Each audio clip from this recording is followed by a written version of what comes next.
नमस्कार सर्वांचे कथालेखन मराठी स्टोरी या आपल्या चॅनेलमध्ये स्वागत आहे. आज आपण एक नवीन कथा पाहणार आहोत आणि त्या कथेचं नाव आहे दिवाळी भाग पहिला. लेखक आहेत तृप्तेश. जर याआधी तुम्ही आपल्या चॅनेलला सबस्क्राईब नसेल केलं तर अशाच कथा पाहण्यासाठी नक्की चॅनेलला सबस्क्राईब करून घ्या. वळूया आता आपण कथेकडे. मला अजूनही तो दिवस जसाच्या तसा आठवतो. जे घडले त्यावर प्रक्रिया करण्यासाठी मला फार वेळ लागला. पण सगळे आठवूनही जे घडले ते नेमके काय होते याचे आकलन मला अजूनही झाले नाही. त्या सायंकाळी मला यामिनीने व्हिडिओ कॉल केला. मी तिच्यावर नाराजच होतो. आमची ओळख ऑफिसमध्ये झाली. आधी मैत्री आणि मैत्रीचे रूपांतर प्रेमात झाले. 1 वर्ष आम्ही सोबत काम करत होतो. पण लवकरच तिला आमच्या शहरापासून बरेच दूर असणाऱ्या शहरात चांगली ऑफर मिळाल्याने तिने तो जॉब स्वीकारला. मी नको म्हणत होतो पण तिचेही बरोबरच होते. इथल्यापेक्षा तिला तिथे चांगला पगार मिळणार होता आणि इतकी चांगली संधी ती कशी सोडणार. कदाचित मत्सर असेल की मी दूर जाणार असल्याने दुःख असेल. मी तिच्याशी बोलणे बंद केले. ती गेली त्या दिवशी मी तिला निरोप द्यायलाही गेलो नाही. पण दुसऱ्या दिवशी सायंकाळी तिचा व्हिडिओ कॉल आला. तेव्हा मलाच कसे तरी वाटले. स्वतःचाच राग आला. मी तिची माफी मागितली. तिनेही हसत मला माफ केले. पण पुढे जे तिने सांगितले ते ऐकून माझा संताप झाला. तिच्याकडे स्वतःची स्कूटर असल्याने ऑफिसपर्यंत ये जा करायला ते वाहन उपयोगी होते. तिने राहण्यासाठी जो बंगला निवडला तो ऑफिसपासून दूर होता, पण भाडे कमी होते. पण माझा संताप झाला तो 2 कारणांनी. एक म्हणजे तो बंगला जवळपास एकांतात होता. म्हणजे शेजारी कुणी कुलकर्णी नावाच्या काकू राहत होत्या असे समजले. पण एकांतात बंगला वगैरे ठीक आहे, पण तो बंगला झपाटलेला होता अशी माहिती मिळालेली असूनही तिने राहण्यासाठी तोच बंगला निवडला हे विशेष. आणि माझा संताप होण्याचे कारणही तेच होते. म्हणे घरमालक तिथून जवळच असणाऱ्या गावात शिक्षक असल्याने तो तिथे राहतो आणि हा बंगला शक्यतो भाड्यानेच देतो. पण मागे एक परिवार त्या बंगल्यात राहायला आला. एक साधारण 10 वर्षाचा मुलगा, 7 वर्षांची मुलगी, आई वडील असा लहानसा परिवार. पण एकाएकी मुलगा गायब झाला. कुठे गेला कुणालाही समजले नाही. नंतर त्यांना घरातच भयंकर अनुभव येऊ लागले आणि मग त्यांनी घर सोडले. ही कथा तिला त्या काकूंनीच सांगितली. मी तिच्यावर ओरडलोच की तुला आधी माहिती मिळाली नव्हती का? इतक्या महागड्या शहरात कमी भाडे घेऊन कोणी घरमालक कशाला आपल्या घरात भाडे करू ठेवेल? तेव्हा ती म्हणाली की काकूंनी सांगायच्या आधी हीच कथा मला घरमालकानेही सांगितली आणि म्हणाला होता की त्याच्या बंगल्याचा उगीचच बदनाम करण्यात आले. मी तिला सल्ला दिला की थोडे दिवस तिथे राहा आणि नंतर बदलून टाकतो बंगला. पण ती म्हणाली की हे शक्य नाही, पण तरी विचार करेन. मला पुन्हा वाद घालायची इच्छा नव्हती. मला राग लगेचच येतो. असा स्वभाव माहीत असूनही ती माझ्या प्रेमात कशी पडली हे मला रहस्यच वाटते. मग तिने मला व्हिडिओ कॉलद्वारे सारे घर दाखवले. खरंच बंगला सुंदर होता. खाली मोठा हॉल होता. त्याला लागूनच किचनला लागून टॉयलेट, बाथरूम वगैरे.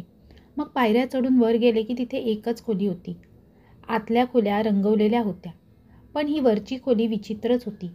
म्हणजे भिंतीवर विचित्र रेषा होत्या आणि दारातून प्रवेश केल्यावर समोरच दिसणाऱ्या भिंतीवर एक मोठा फुगवटा आलेला होता. खोलीला 2 मोठ्या खिडक्या होत्या खऱ्या, पण आत प्रकाश मात्र फारच कमी येत होता. तिने कॉल सुरू असतानाच खिडक्या उघडल्या तेव्हा ती म्हणाली, मी खिडक्या उघडूनही प्रकाश आत येत नाहीये. जणू अदृश्य पडद्याने उजेडास प्रतिबंध केलाय. मग ती त्या खोलीतून बाहेर पडली. छतावर आली. तिथे बरेच जुनाट सामान पडलेले होते. नंतर आमच्या गप्पा बराच वेळ चालल्या. तसा मी अनाथ आणि तिचीही गोष्ट तशीच. एकमेकांच्या सहवासात असल्यावर आम्ही बाकी जगाचे अस्तित्व विसरून जायचो. लवकरच दिवाळी येणार होती. मी मनोमन तिला सरप्राईज देण्याचे ठरवले. आधी तिला लोकेशन पाठवायला सांगितले, जेणेकरून मी बंगल्याचा इतिहास इंटरनेटवर शोधू शकेन. पण हा बहाणा होता, कारण उद्याचा दिवस गेला की परवापासून दिवाळीच्या सुट्ट्या सुरू होणार होत्या. मग सायंकाळी ट्रेनमध्ये बसलो की रात्री साधारण 1-1:30 वाजता मी तिथे पोहोचणार होतो. मी सांगितलेले कारण ऐकून तिला हसूच आले. म्हणे अशा किरकोळ गोष्टींचा इतिहास थोडीच असतो इंटरनेटवर. पण तिने मला लोकेशन पाठवले. आणखी थोड्या गप्पा झाल्यावर कॉल बंद करून मी ऑफिसचे काम करू लागलो. आता सुट्ट्या लागणार असल्याने लोड जास्तच होता जरा, म्हणून वेगाने काम करावे लागणार होते. पण साधारण रात्रीचे 11 वाजले असतील. मी नुकताच जेवण करून मोबाईलवर टाईमपास करत बसलो होतो. तोच तिचा फोन आला. ती प्रचंड घाबरलेली होती आणि त्या काकूंच्या घरी बसलेली होती.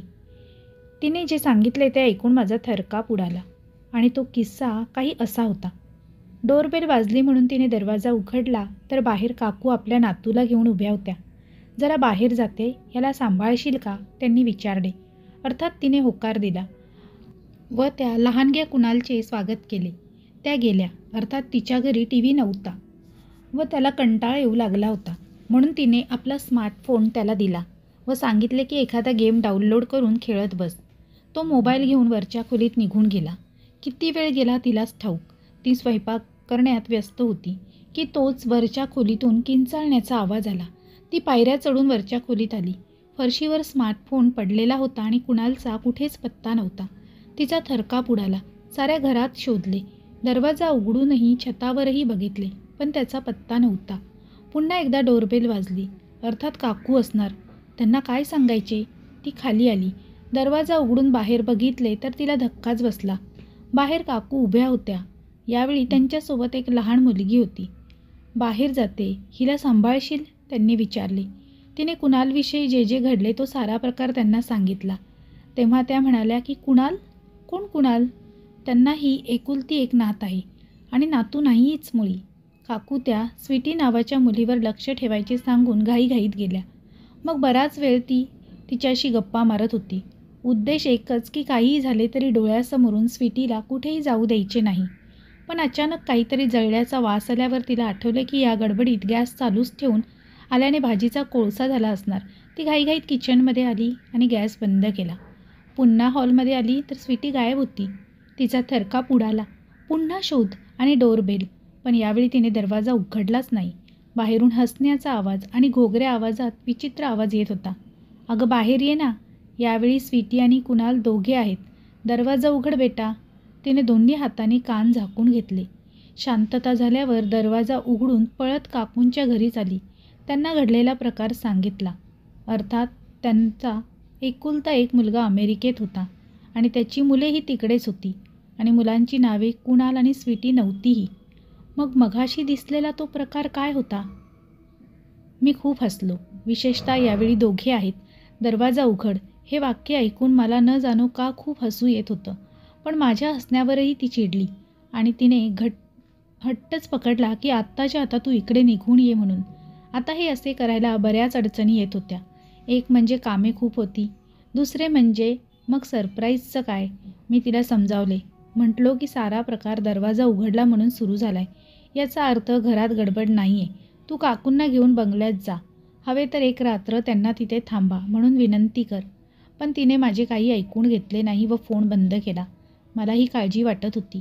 नंतर तिला कॉल केला पण तो तिने रिसीव्ह केलाच नाही. अर्थात तिलाही राग आला असणार. मग दुसऱ्या दिवशी मी दुपारीच निघालो. रात्रभर जागून काम संपवले म्हणून बॉस खूप खुश होता. त्याने मला लवकर जाण्यासाठी परवानगीही दिली. रात्री 10 वाजता मी त्या लोकेशनवर पोहोचलो. शहराच्या अगदी दुसऱ्या टोकाला होता तो बंगला. म्हणजे मध्यभागी रस्ता, रस्त्याच्या एका बाजूला बंगले, मानवी वस्ती आणि दुसऱ्या बाजूला जवळपास ओसाड जमीन आणि तिथे तो यामिनी राहत असलेला बंगला. बंगल्याच्या जवळच लागून ते दुसरे लहानसे एक टुमदार असे घर दिसत होते. तेच घर त्या काकूंचे असणार. बंगला खरोखरच फारच सुंदर होता आणि अर्थात मला प्रथम बघताच तो भावला. याचा अर्थ यामिनीलाही तो भावला, आवडला असणार. पण हा इतक्या एकांतात होता की मलाही एकटे राहायला भीती वाटली असती. माझ्यापेक्षा ती अधिक साहसी आहे असे मला तेव्हा वाटून गेले. बंगला अंधारात बुडाला होता. याचा अर्थ ती झोपलेली असणार, असा अर्थ मी काढला. बंगल्याच्या आसपास काकूंचे घर वगळले तर ओसाडच होते. बाभळी उगवल्या होत्या. 1-2 ठिकाणी अर्धवट बांधकाम झालेली थोडीफार घरे दिसत होती. गेट उघडून मी हळूच आत शिरलो आणि डोरबेल वाजवण्याऐवजी दारावर हात मारून दरवाजा ठोठावला. बराच वेळ काहीही प्रतिसाद मिळाला नाही. माझ्या मनात चित्रविचित्र शंका येऊ लागल्या. पण दरवाजा उघडला आणि आत यामिनी उभी होती. हॅपी दिवाळी, मी म्हणालो आणि मला पाहून तिने मला मिठीच मारली आणि हाताला पकडून ओढत आत आणली आणि दरवाजा बंद केला. आम्ही दोघेही हॉलमध्ये असलेल्या सोफ्यावर बसलो. इतक्या रात्री आलास तू? तिने विचारली. हो, पण काल इतका विचित्र प्रकार घडूनही तू तुझ्याशी बोलल्यावर मग विचार केला की खरंच दरवाजा उघडला म्हणून सगळा प्रकार सुरू झाला. आता काही झाले तरी दरवाजा उघडायचा नाही. डोरबेल बंद केली आणि खोलीत जाऊन झोपून घेतले. रात्रभर काहीही झाले नाही आणि सकाळीच ऑफिसला गेले आणि दुपारी परतले. म्हणजे तेव्हापासून आत्तापर्यंत काहीही अनुभव आला नाही बघ मला. मी डोळे मोठे करून ऐकत होतो. सुट्ट्या लागल्या की नाही मी विचारले. सुट्ट्या? छे, पगार भरपूर आहे खरा, पण तुझ्यासारख्या आठवडाभर सुट्ट्या मिळाल्या नाही आहेत मला आणि सुट्ट्यांमध्येही भरपूर काम असेल. मग आमच्या बऱ्याच गप्पा वगैरे चालल्या, पण छतावरच्या खोलीत काहीतरी आवाज आल्याने आमच्या गप्पांमध्ये खंड पडला. बस हां, फक्त आजची रात्र. उद्या दिवसभर खोली शोधू आणि मिळताच सामान शिफ्ट करून टाकू, मी म्हणालो. तिनेही मान हलवली. वर कुणीतरी लोखंडी रॉडने भिंतीवर मारते असा काहीसा आवाज येत होता. मी तसा डरपो, पण यामिनीसमोर मला हिंमत दाखवावी लागणार होतीच. मी उठलो, पायऱ्या चढून वरच्या खोलीत आलो आणि तिथला बल्ब लावला. खोली उजळून निघाली. खोलीतल्या दोन्ही खिडक्या बंद होत्या. विशेष म्हणजे वरच्या खोलीला दरवाजा नव्हता. खोली भरपूर मोठी होती. म्हणजे खासगी क्लासेस सुरू केले आणि विद्यार्थी जमवले, भिंतीवर फळे वगैरे लावली तर चांगला वर्गच तयार होईल अशी खोली होती ती. मग उजव्या बाजूला छताच्या दिशेने जाणाऱ्या पायऱ्या होत्या. खोलीत काही नव्हते म्हणून मी आधी पायऱ्या चढून वर गेलो. दरवाजा आतून बंद होता, पण उघडून बाहेर बघण्याची माझी हिंमत झाली नाही. पण या दरम्यान जे घडले ते आणखी हादरवून टाकणारे होते. मी छतावर जाणाऱ्या दाराच्या समोर उभा असताना त्या खोलीतून तो आवाज पुन्हा ऐकू येत होता. मी पायऱ्या उतरून पुन्हा खोलीच्या दारासमोरून उभा होतो. आत काहीही नव्हते. एकूणच प्रकार चक्रावून टाकणारा होता. मी आवंडा गेला. हृदयाचे ठोके वाढले होते. गळा सुकला होता. मी खोलीत शिरलो तेव्हा मला दिसले भिंतीला आलेला फुगवटा. तो वळवळत होता. अचानक त्यातून पांढरी शुभ्र माती पडू लागली आणि पाहता पाहता तिथे एक भला मोठा डोळा उगवला. मी ओरडत बाहेर पडलो आणि खाली आलो. यामिनी सोफ्यावर बसून माझ्याकडे बघत होती आणि माझी नजर मात्र त्या पायऱ्यांच्या दिशेनेही खेळलेली होती. ती माझ्या जवळ आली व खांद्यावर हात ठेवला. तसा मी ओरडलोच. जणू मी विसरलोच होतो की तीही घरात आहे. काय झाले? भिंतीला डोळा फुटला, मी म्हणालो. भिंतीला कान असतात असे ऐकून आहे मी, पण डोळे? ती हसत हसत म्हणाली. मला राग आला. मी तिच्यावर ओरडलो व तिचा हात पकडून वरच्या खोलीत तिला घेऊन आलो. भिंतीवर फुगवटा होता खरा, पण त्याला आता डोळा नव्हता. आता सांग, कुठे डोळा? तिने तिचा हात माझ्या हातातून सोडवून घेतला आणि मला विचारले. आम्ही खाली आलो. काहीही न बोलता ती किचनमध्ये निघून गेली आणि एकाएकी संपूर्ण घराची लाईट गेली. खोलीत सर्वत्र अंधार पसरला. न जाणो का, पण हा अंधार फारच भयंकर होता. यापूर्वी मी अनेकदा एकटा अंधारात राहिलोय, पण हा अंधार अगदीच विचित्र होता. माझा श्वास घेण्याचा वेग मंदावला होता. जणू त्या काळ्या अंधाराने हवेत जडपणा निर्माण केला होता. मी मोबाईलचा टॉर्च ऑन केला आणि किचनमध्ये आलो. किचनमध्ये यामिनी नव्हतीच. माझा आता थरकाप उडाला. यामिनी कुठे आहेस तू? Please please. मी चेष्टा करायच्या मूडमध्ये नाही आहे हां, मी थोडंसं रागावून म्हणालो. तसा माझा मोबाईल वाजला. कॉल अज्ञात नंबरवरून होता. मी रिसीव्ह केला. हॅलो भूषण, मी यामिनी बोलते. काल फारच विचित्र प्रकार घडले घरात. शेजारच्या काकू येत आणि माहीत आहे मला. आता कुठे लपून बसलीस तू? व्हॉट? मी दवाखान्यात आहे. काय? मी अगदी घाबरून किंचाळलोच. मी काय ते समजलो. अचानक लाईट आली. मी त्या खोलीत होतो. डोळा असलेली खोली. सैतानी खोली. अगदी अभद्र खोली. त्या डोळ्याची उघडझाप होत होती. फक्त पापणीऐवजी भिंतीचा तो भागच खालीवर होत होता आणि तेवढ्या वेळापुरता बुबुळ झाकले जात होते. इतकेच काय, भिंतीला खाली एक मोठा जबडा फुटला होता. टोकदार सुईसारखे दात व त्यातून दुभंगलेली जीभ बाहेर पडली होती. मी ओरडत पळालो, पण तेही सोपे नव्हते, कारण जणू ती भिंत मला स्वतःकडे खेचत होती. तरीही कसाबसा मी खाली आलो. दरवाजा उघडून बाहेर पळालो. बराच वेळ मानवी वस्ती लागल्यानंतरही मी धावतच होतो. नंतर दमून शेवटी एका बाकावर बसलो. जरा नॉर्मल झाल्यावर पुन्हा यामिनीचा त्या नंबरवर फोन केला, पण मग मला सगळा प्रकार समजला. एकूणच सगळेच भयानक होते. काल रात्री नंतर माझ्याशी यामिनी बोलली ती नव्हतीच. तिने सांगितलेली अर्धी माहितीच खरी होती. कारण जेव्हा कुणाल गायब झाला तेव्हाच तिचा मोबाईलही गायब झाला होता. मग नंतर जेव्हा ती काकूंच्या घरी आली तेव्हा तिथे कुणीही नव्हते.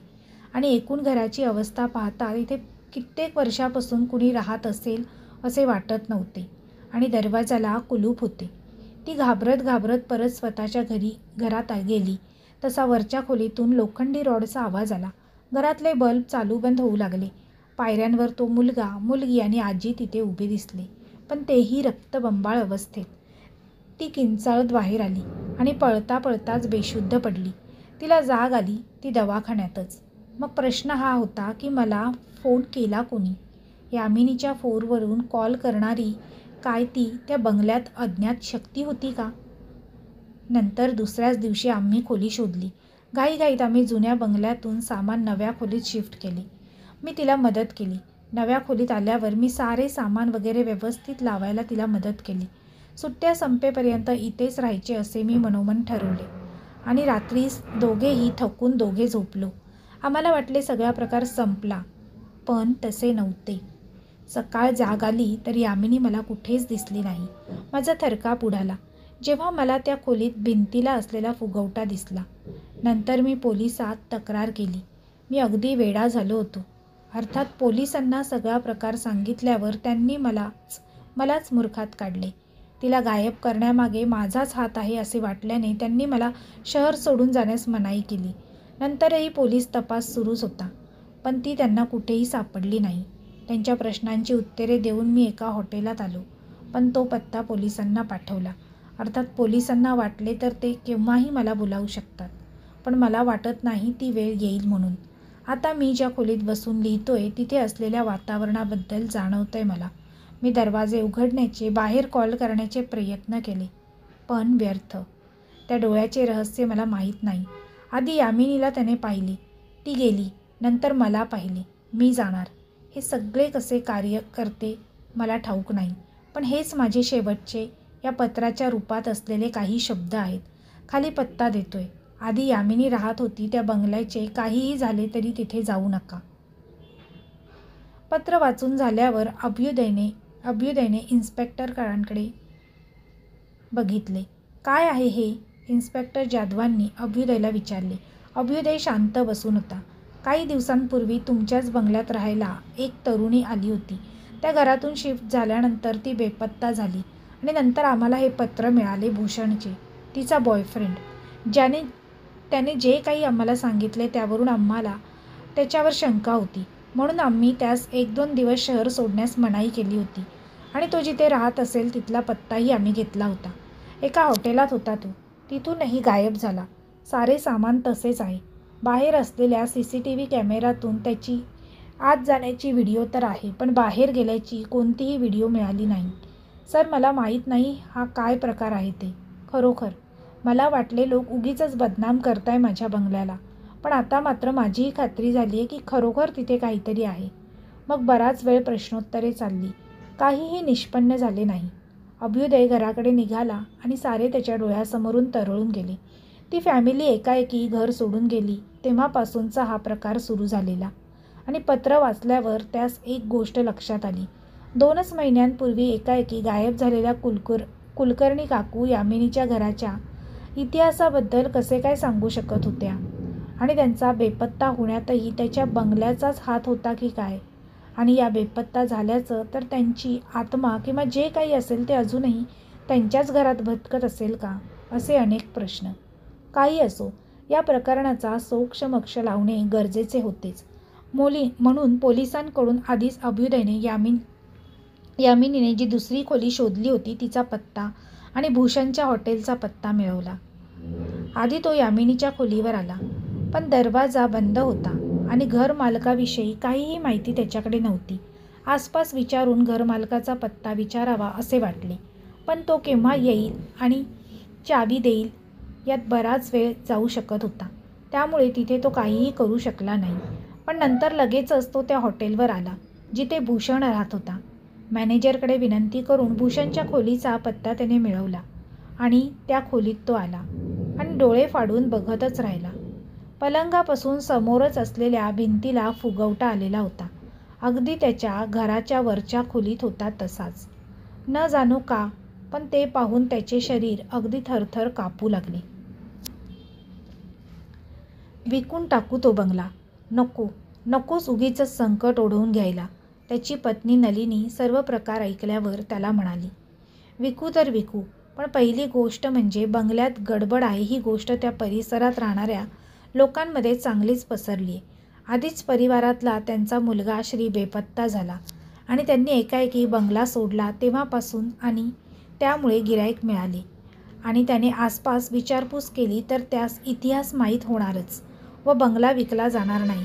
ते जाऊ दे, पण समजा आणि बंगला विकला आणि नवीन कुणी तो घेतला, त्याला काही झाले तर त्याला अप्रत्यक्षरित्या आपणच जबाबदार असू ना.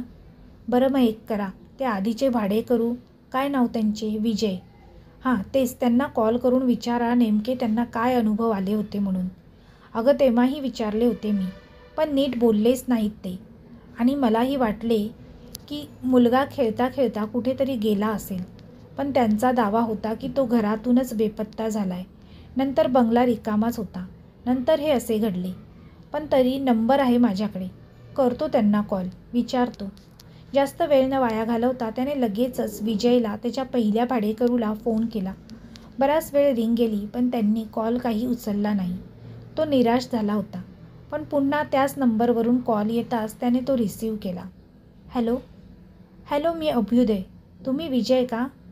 नाही, त्याचा भाऊ कार्तिक. तुम्ही? ते मी आधी तुमचा भाऊ राहत होता ना, त्या घराचा मालक अभ्युदय बोलतोय. विजयचा फोन तुमच्याकडे कसा? गोंधळून अभ्युदयने विचारले. मेला तो. तोच काय, सगळा परिवार संपला त्याचा. काय आहे त्या बंगल्यात?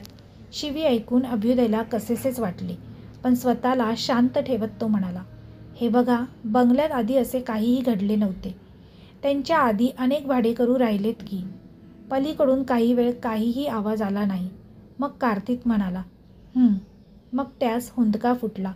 तो रडक्या आवाजात म्हणाला, पोलिसात तक्रार देऊनही श्री सापडला नाही. घरात भयंकर अनुभव येऊ लागले. विजय सांगायचा की नंतर गार्गी ही वरच्या खोलीत जायची. त्या खोलीत असलेल्या भिंतीला असलेल्या फुगवट्याकडे बघत बसायची. नंतर त्यांनी बंगला सोडला तेव्हा गार्गीने हट्टच धरला होता की बंगला सोडायचा नाही म्हणून. हो, हा प्रकार मी डोळ्यासमोर बघितलेला. म्हणजे ती घर सोडायची नाही म्हणून रडत होती वगैरे. पुढे काय? नंतर ते नव्या घरात राहायला गेले आणि गार्गी बेपत्ता झाली. व्हॉट? मग 1-2 दिवसांच्या आड रहस्यमयरित्या सगळेच गायब झाले. पलीकडून ढसाढसा रडायचा आवाज आला. ओह सॉरी, असे म्हणून त्याने कॉल कट केला. अभ्युदय विचारात पडला. त्या घरात जे काही आहे ते सहजासहजी आपल्या भक्ष्याची सुटका होऊ देत नाही. एकदा त्याच्या सानिध्यात काही वेळ घालवला की ते नक्कीच त्या मनुष्याची शिकार करत असावे. पण कुलकर्णी काकू तर त्या बंगल्यात राहत नव्हत्या. मग त्या कशा बेपत्ता झाल्या? या बाबतीत कुणाचे ना कुणाचे सहकार्य घ्यावे लागणारच होते आणि त्याला मदत करेल असा एक जण होता. त्याच्या लक्षात आले, असा एक जण होता. कोण होता तो आणि नक्की काय होते त्या बंगल्याचे रहस्य, हे पाहण्यासाठी या कथेचा भाग 2 लवकरच आपल्या भेटीस येणार आहे. भाग पहिला म्हणजेच ही कथा जर तुम्हाला आवडली असेल तर तुमच्या मित्रपरिवारांसोबत शेअर करायला विसरू नका आणि कमेंटद्वारे कमेंट करून नक्की कळवा. ही कथा आवडली असेल तर व्हिडिओला लाईक करा आणि चॅनेलला सबस्क्राईब करा. तसेच बेल आयकॉनवर क्लिक करून ऑलवर सेट करा, जेणेकरून तुम्हाला नवनवीन व्हिडिओचे नोटिफिकेशन लगेचच मिळतील. पुन्हा भेटूया अशीच नवीन आणि छानशी कथा घेऊन. तोपर्यंत सर्वांना धन्यवाद. Bye bye.